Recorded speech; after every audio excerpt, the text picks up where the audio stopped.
Assalamualaikum warahmatullahi wabarakatuh. Kami dari kelompok B7. Di sini kami akan mereview film yang berjudul Grey's Anatomy, tepatnya pada season 1 episode 6 yang berjudul If Tomorrow Never Comes. Jadi sinopsis dari film ini, atau tepatnya pada episode ini kami berfokus pada malam hari di mana di rumah sakit Seattle Grace Hospital, di mana seorang wanita yang dibawa oleh tim 911 bernama Annie Connors berusia 43 tahun yang datang dengan keluhan sesak nafas yang progresif selama 3 bulan.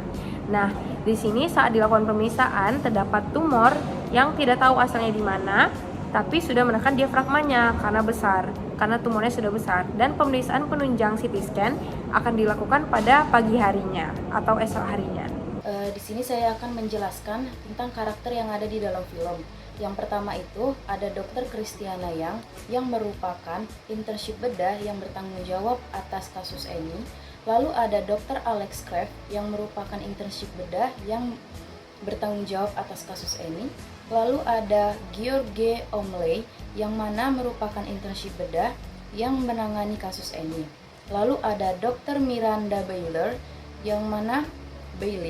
yang mana dianya merupakan konsulen yang bertanggung jawab atas internshipnya.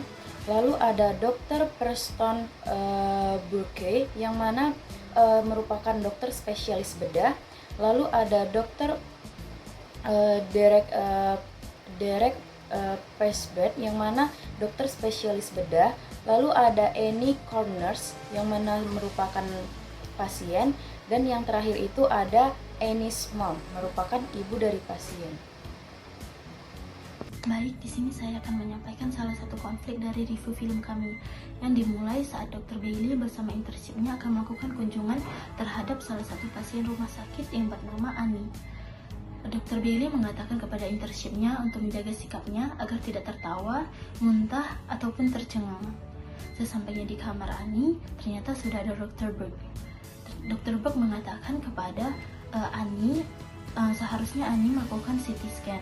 Akan tetapi Annie mengatakan ia mempunyai syarat agar ia mau melakukan CT scan, yaitu ia harus ditemani dengan Dr. Karif dalam melakukan CT scan-nya.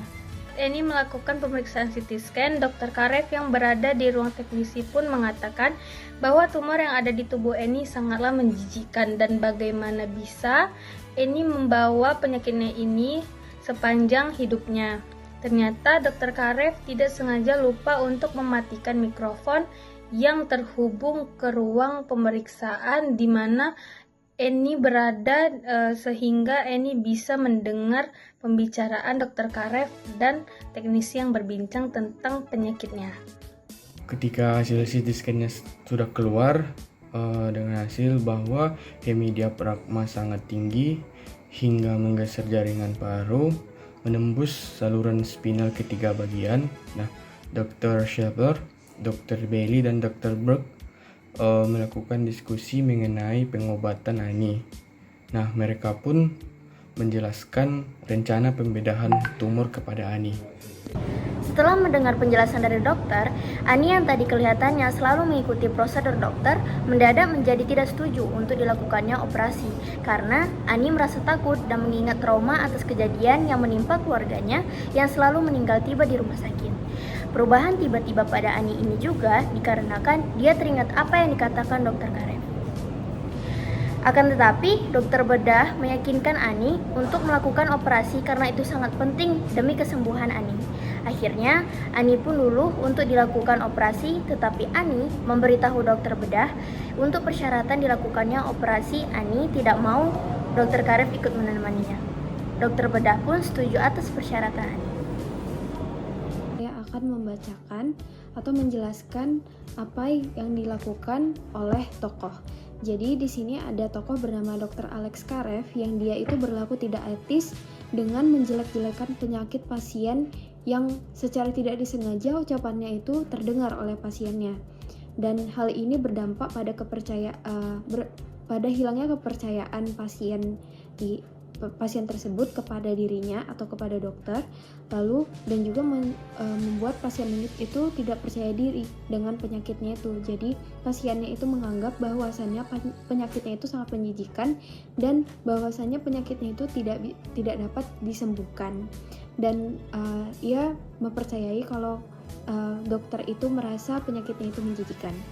Lalu untuk pasien sendiri yang bernama Annie di sini sudah memberi persetujuan di mana untuk dilakukan tindakan pembedahan atau pengangkatan tumornya setelah ia dijelaskan mengenai bagaimana prosedurnya dan kemungkinan prognosisnya, yang dimana karena tumornya ini sudah bermetastasis ke paru-parunya yang sudah membuat paru-parunya itu tertekan, yang kemungkinan nanti prognosis terburuknya bahwasanya ia akan meninggal dunia, dan ia menyetujuinya dengan syarat tertentu bahwasanya ia tidak mau bahwa Dr. Alex Karev tadi yang berlaku tidak etis itu tidak ikut di dalam prosedur operasinya atau tidak ikut di dalam ruang operasi. Dalam etika di bidang kedokteran, terdapat asas otonomi yang berperan sebagai persetujuan atas dasar informasi atau dikenal dengan istilah informed consent untuk setiap tindakan, baik yang bersifat diagnostik maupun terapeutik. Pada series ini, Dr. Burke menawarkan operasi tumor pada perutnya karena itu adalah tindakan yang paling baik dalam kasus tersebut. Dan Dr. Burke memberikan hak kepada pasiennya untuk menerima ataupun tidak. Dari series ini terdapat beberapa pelanggaran yang dilakukan oleh dokter tersebut, yaitu Dr. Karev, di mana ia menjelekkan kondisi pasien yang terkena tumor di perutnya. Nah, dalam kode etik kedokteran pada pasal 17, di mana yang berbunyi dokter tidak boleh menyebarkan informasi yang tidak diperlukan tentang pasien kepada siapapun, kecuali untuk keperluan yang berkaitan langsung dengan pengobatan pasien tersebut atau dengan persetujuan pasien tersebut. Selain itu, ada juga pelanggaran yang melanggar sesuai pasal 7A pada Kodeki, yaitu yang berbunyi seorang dokter itu harus dan dalam setiap praktek medisnya dia memberikan pelayanan medis yang kompeten dengan kebebasan teknis dan moral sepenuhnya, disertai dengan rasa kasih sayang atau compassion dan penghormatan atas martabat manusia. Yang dimana bahwa kesimpulannya dokter itu harus memiliki sopan santun dan rasa segan kepada pasien tersebut dan tidak boleh menjelek-jelekan keadaan yang dialami oleh pasien. Jadi hal yang menarik dari tugas bioetik ini adalah saya bisa belajar bioetik sekalian menonton film. Jadi baru pertama kali ini juga saya menonton film mengenai medis, dan sekalian saya juga menelaah apa tindakan bioetik yang mereka lakukan dan apa yang mereka tidak lakukan. Lalu kendalanya sih di pemilihan filmnya, karena banyak dari teman-teman juga yang memilih film yang sama, sehingga menurut kami itu kurang bagus untuk memiliki film yang sama untuk direview, sehingga kami harus mencari judul lain agar berbeda.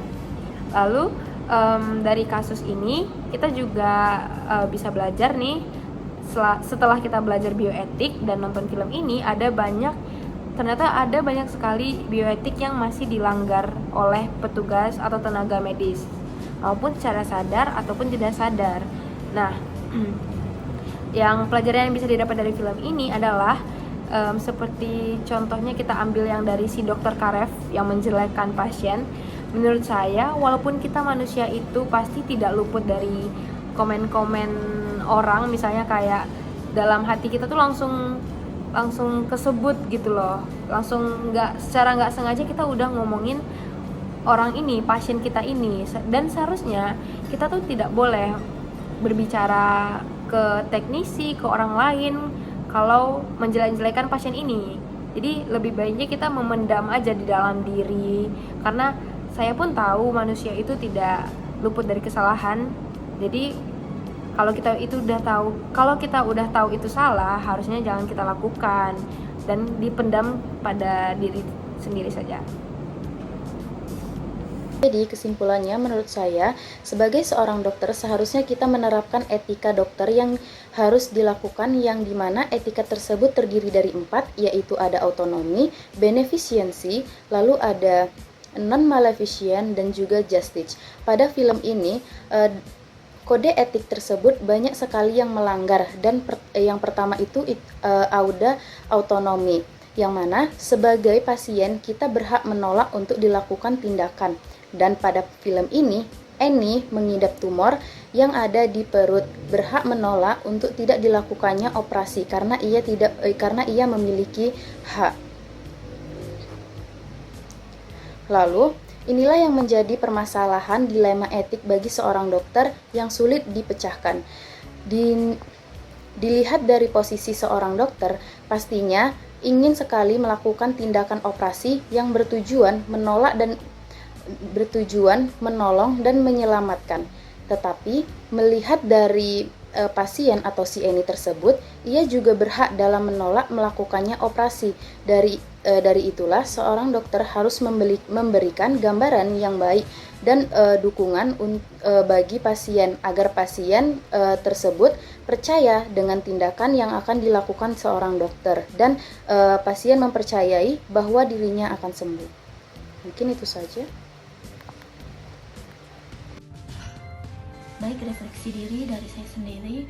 Yang pertama, dalam pembuatan proyek ini terdapatnya banyak pendapat dari tiap-tiap orang. Di sini kita belajar bagaimana cara menghormati pendapat tersebut, kemudian bagaimana cara menerima pendapat orang lain, dan bagaimana kita bekerja sama untuk mendapatkan tujuan yang sama dari masukan-masukan atau pendapat-pendapat teman-teman kita. Kemudian ada salah satu scenes di mana Dr. Bailey, Dr. Sharp, dan Dr. Burke berdiskusi mengenai pengobatan untuk Annie.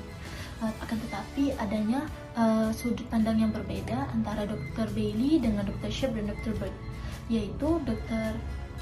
Bailey mengatakan bahwa tidak perlu melakukan pengobatan karena ia merasa Annie tidak ingin melanjutkan hidupnya, karena Annie ini membiarkan penyakitnya terus hingga semakin membesar. Di sini Dr. Bailey mengambil sudut pandang yang berbeda agar tidak melakukan pengobatan selanjutnya.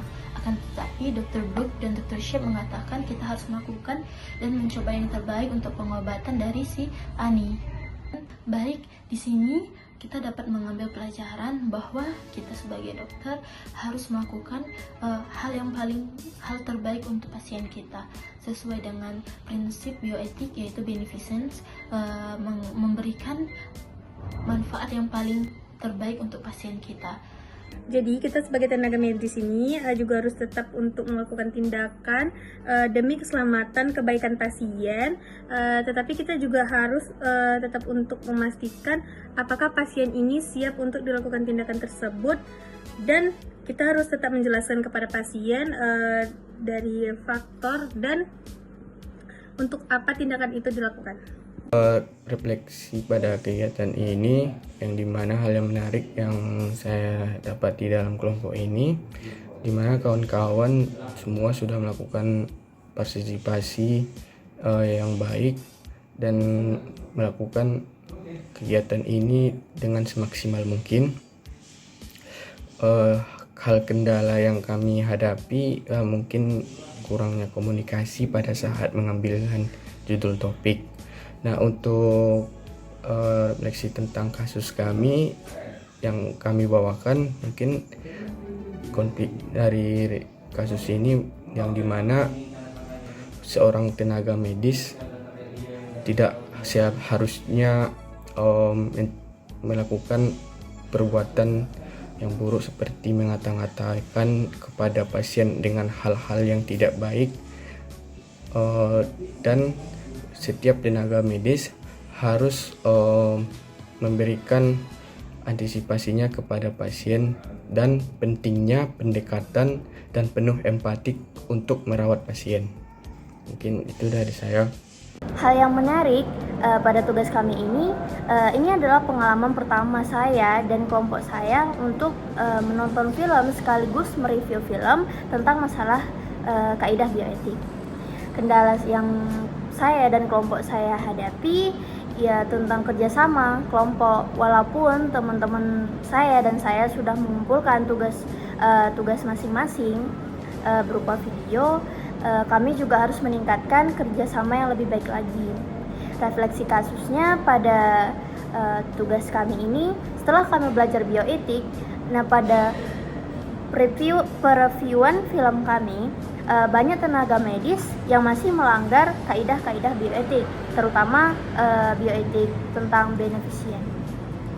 Pelajaran yang saya dapat pada tugas kali ini, di mana setelah saya belajar bioetik, saya tahu separah-parah apapun penyakit pasien yang datang ke rumah sakit, tenaga medis atau saya sendiri harus bersikap profesional dalam menghadapi pasien.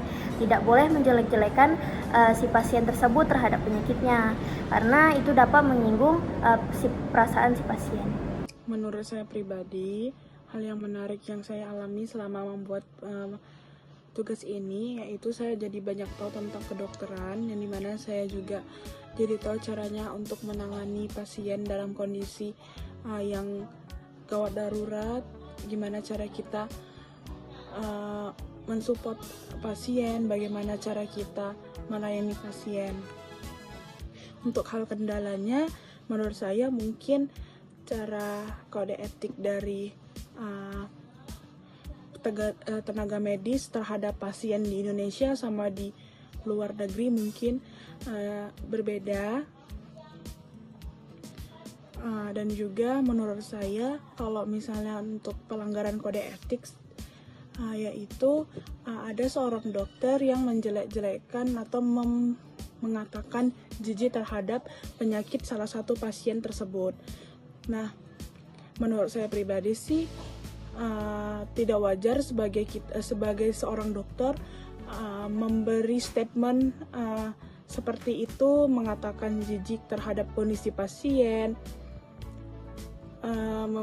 memberi perkataan yang buruk. Karena menurut saya pribadi, kita sebagai dokter itu harus bisa mensupport pasien untuk dia bisa bangkit dari kondisi yang mungkin dia itu ngedown pada saat tahu mungkin sakitnya. Apalagi di kondisi ini seorang pasien tersebut lagi mengalami sakit yang cukup berat, yaitu ada tumor di perutnya.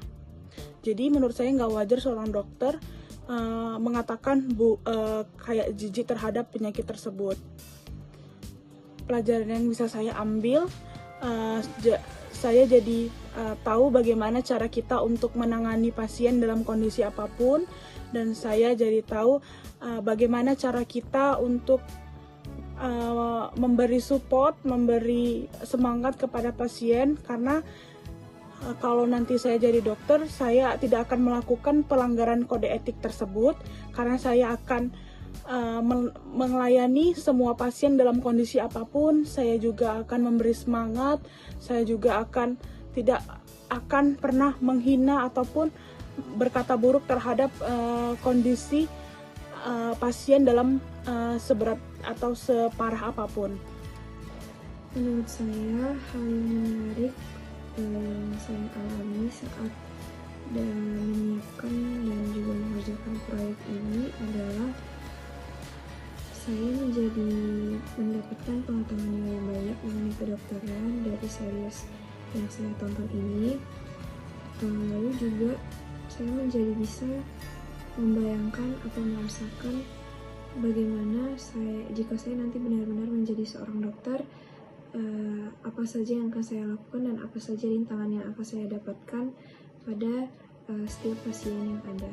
Dan untuk kendala yang saya rasakan pada saat melaksanakan atau mengerjakan proyek ini adalah bahwa mungkin ada etika yang berbeda antara dokter dan pasien dari luar negeri dengan Indonesia. Bagaimana cara dokter itu memperlakukan pasien tersebut. Nah, untuk kasus etik yang saya dapat pelajari dari series ini itu adalah bahwa seorang dokter itu tidak pantas untuk menjelekkan kondisi pasiennya. Karena sebenarnya seorang dokter itu adalah yang memang paling tahu bagaimana kondisi pasien tersebut. Jadi seharusnya dokter itu yang paling mengerti perasaan pasien tersebut, karena kita memang sudah mengerti penyakit yang dialaminya. Jadi sangat tidak pantas apabila seorang dokter itu merasa jijik atau merasa geli atau merasa tidak suka dengan penyakit yang diderita pasien. Untuk pelajaran yang dapat saya ambil dan tindakan yang akan saya lakukan ke depannya adalah jika suatu saat nanti saya benar-benar menjadi seorang dokter, saya akan mencoba untuk selalu bersikap sopan santun dan menghormati setiap pasien saya, bagaimanapun bentuk penyakitnya dan dari mana ia berasal. Dan saya juga akan selalu merangkul dia dan juga mensupport pasien saya agar dia tidak merasa dikucilkan dengan apapun penyakit yang pasien saya alami. Lalu saya juga akan sebisa mungkin mengobati pasien saya itu dengan memang benar-benar dari hati saya yang tulus dan juga ikhlas menghormati pasien tersebut. Memang karena saya memang berempati kepada pasien saya, juga saya ingin sebisa mungkin untuk tidak merasa jijik ataupun merasa geli ataupun merasa tidak suka dengan penyakit apapun yang diderita oleh pasien saya. Untuk refleksi diri, yang pertama, hal menarik yang saya alami selama menyiapkan dan melaksanakan proyek ini adalah saya merasa karakter dari Dr. Alex Karev ini menarik karena di satu sisi dia bersikap baik kepada pasiennya, lalu tiba-tiba ia menjelek-jelekan pasiennya. Nah, menurut saya di sini tidak salah bahwasannya ia berpikir kalau misalnya penyakit pasiennya itu tidak seperti biasanya, atau karena tumornya sudah besar dia merasa penyakitnya ini sangat aneh gitu. Kenapa tidak dibawa dari awal? Tapi dia tidak seharusnya untuk berbicara seperti itu di lingkungan rumah sakit yang dimana besar kemungkinannya pasiennya atau keluarga pasien itu bisa mendengar ucapannya. Lalu untuk kendala yang dialami di dalam proyek ini, saya merasa setiap orang itu punya pendapat yang sama mengenai keburukan dari sikap Dr. Alex ini. Namun masih banyak perbedaan pendapat mengenai bagaimana seharusnya dokter-dokter ini menghadapi pasien yang seperti ini. Apakah ia harus tetap optimis bahwasannya ini bakalan bisa sembuh atau tidak. Lalu untuk refleksi dari kasus di dalam film ini adalah saya belajar bahwasannya saya seharusnya berbicara yang baik-baik, lalu menganggap kita itu mengobati pasien dengan sepenuh hati dan juga dengan profesional, dan juga menjaga kepercayaan pasien yang sudah diberikan kepada kita dengan tidak menjelek-jelekannya atau membicarakannya di belakang pasien. Lalu sikap atau tindakan yang dilakukan atau etika selanjutnya, saya merasa belajar dari film ini bahwasanya saya harus berlaku lebih baik dan juga menjaga lisan saya, apalagi yang bersangkutan dengan penyakit yang diderita oleh pasien, karena pasien itu datang kepada kita dengan memberi kepercayaan kepada kita bahwasanya ia bisa mengobati pasiennya atau menghilangkan penyakitnya itu kepada kita, dan kita juga harus menjaga kepercayaan pasien. Baik, sekian dari saya. Terima kasih sudah mendengarkan. Mohon maaf bila ada kesalahan. Wassalamualaikum warahmatullahi wabarakatuh.